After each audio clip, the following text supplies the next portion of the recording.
A sandbag barrier is a temporary linear sediment barrier constructed of stacked sandbags. This type of barrier is designed to intercept and slow stormwater sheet flow runoff. Sandbag barriers allow sediment in runoff to settle before the water leaves the construction site. Sandbag barriers can also be used to divert and detain moderately concentrated flows associated with ditches, swales, and storm drain inlets.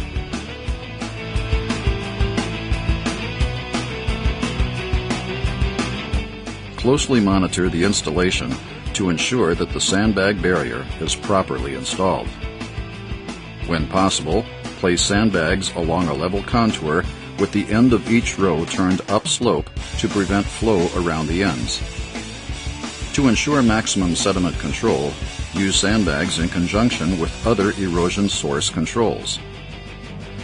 Provide a setback of at least 3 feet from the toe of a slope. Stack sandbags in a pyramid formation. Install cross barriers when sandbag barriers are not on a level contour. Place cones near sandbags to prevent vehicles from driving over them, or consider the use of flexible dikes in areas where sandbags may be damaged by vehicles.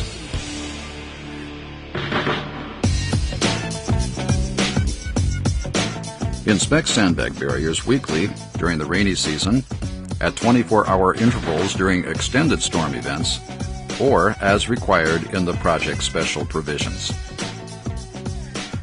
Remember, sandbags are sensitive to ultraviolet light and labor-intensive to use, so inspect them routinely for damage. During the inspection, the contractor's water pollution control manager should also check for the following. If there is excessive sediment accumulation, ensure that the sediment is removed when it reaches 1/3 the height of the barrier, and recommend the application of hydraulic mulch, straw mulch, or other BMP upstream to reduce sediment in runoff.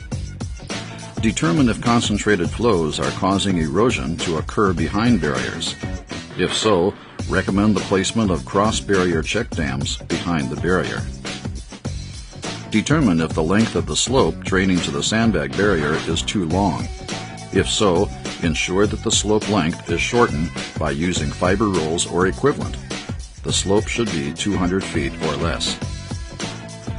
Determine if there is sufficient ponding area. If not, make sure that the barrier is installed with at least a 3-foot setback from the toe of the slope where possible, and divert flow at the top of the slope.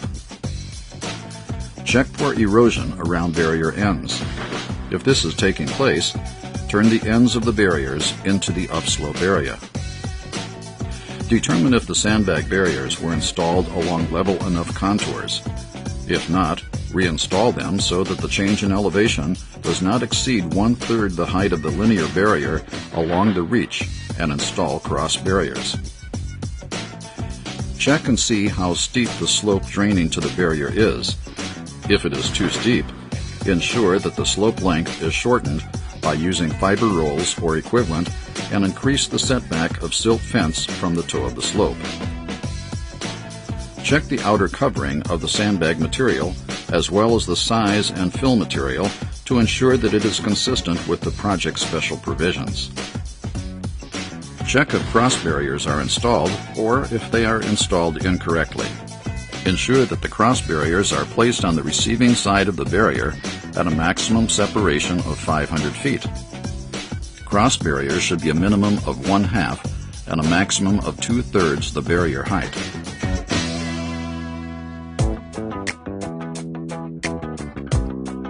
Repair or replace broken or ripped bags and reshape as necessary.